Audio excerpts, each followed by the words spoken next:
You know, it's the beautiful thing about when you have amateur fights, and especially their debut, you really don't have any idea what you're going to get.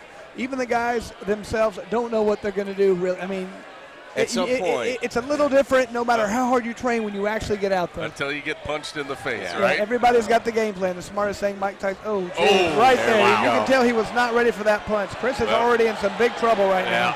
Big trouble. Luckily, Chris This is a definitely does gunshot. not look comfortable out there. It looks like it's target practice, and the referee might have to jump in pretty quick. Yeah.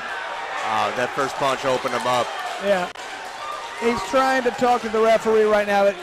That was definitely the smartest thing. Yeah. He did not want any part of that. If you look at that first punch, it took a giant chunk out of his Yeah. face. Yeah.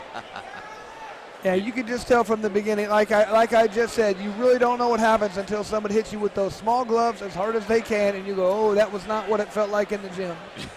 Yeah, you get a big chunk of meat taken out of your face, you tend to, the game plan might go out the window. And that really has an effect on a lot of people, amateur and professionals. You'll see a guy, and when they start bleeding, that's it. That's all they can focus on. Some guys can tone that out totally and just continue to fight, but some guys, once they get hit and they start bleeding, that's where their focus is. Well, when people say, these guys are just beginners, George St. Pierre at one time was 0-0.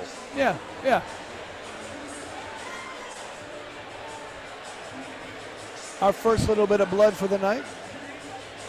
Yep. The Pinnacle. And this is B2 Digital, it's, Pinnacle Combat's first event under the B2 Digital banner. Yeah. Pretty exciting for everybody involved. Yeah.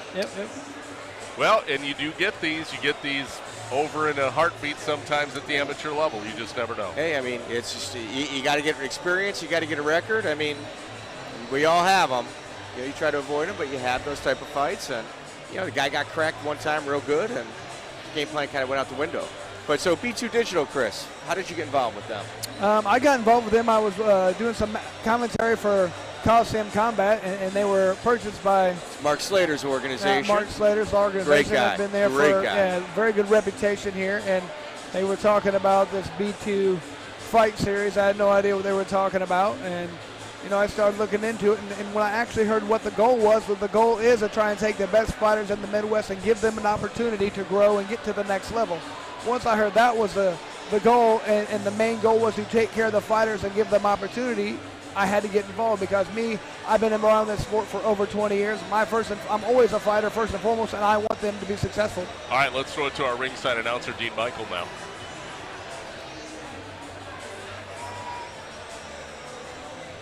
It's the sportsmanship of fighting right here. Even though you just lost, you got to do the head bow. Ladies and gentlemen, this Pinnacle Combat 31 amateur light heavyweight referee Justin Brown is calling a stop to the fight. At 21 seconds into the first round, by TKO, your winner, Alik Lorenz.